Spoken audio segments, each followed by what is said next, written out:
பிரதோஷம் என்பது ஒவ்வொரு மாதமும் வளர்பிறை மற்றும் தேய்பிறை திரியோதசி திதிகளில் 13ஆம் நாள் மாலை 4:30 முதல் 6 மணி வரை சிவபெருமானுக்கு நடைபெறும் மிகச் சிறப்பு வாய்ந்த வழிபாடாகும்.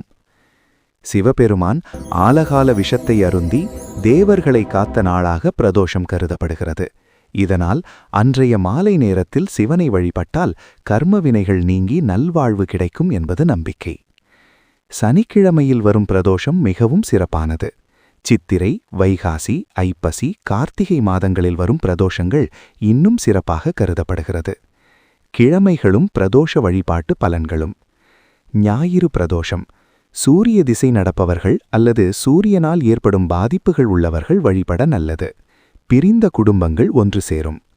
திங்கள் சோமவார பிரதோஷம். சந்திர திசை நடப்பவர்கள் அல்லது சந்திரன் பலவீனமாக உள்ளவர்கள் வழிபட ஏற்றது. மன நிம்மதியும் மகிழ்ச்சியும் கிடைக்கும். மன வலிமை பெருகும். இது மிகவும் சிறப்பு வாய்ந்த பிரதோஷமாக கருதப்படுகிறது. செவ்வாய் பிரதோஷம்.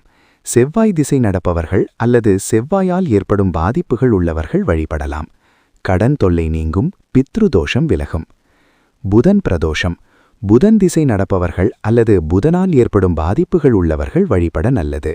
கல்வி சிறக்கும். அறிவு வளரும். புத்திர பேறு கிட்டும். வியாழன் பிரதோஷம்.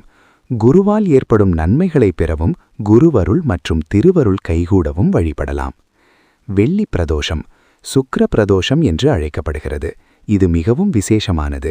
ஏனெனில் சுக்கிரன் மற்றும் மகாலட்சுமிக்கு உகந்த இந்த நாளில் சிவனை வழிபட கடன் பிரச்சனைகள் நீங்கி செல்வ வளம் பெருகும். சுக்கிர யோகத்தை தந்து சகல தோஷங்களையும் நீக்கி சுபிட்சம் உண்டாகும். சனி பிரதோஷம். மகா பிரதோஷம். அனைத்து பிரதோஷங்களிலும் மிகவும் சிறப்பு வாய்ந்தது சனி பிரதோஷம். இந்த நாளில் சிவனை தரிசித்தால் சகல பாவங்களும் நீங்கி புண்ணியங்கள் சேரும். இந்திரனுக்கு நிகரான செல்வமும் புகழும் கிடைக்கும். பிறப்பே இல்லாத முக்தியை அளிக்கும் வல்லமை வாய்ந்தது. ஓம் நம சிவாய.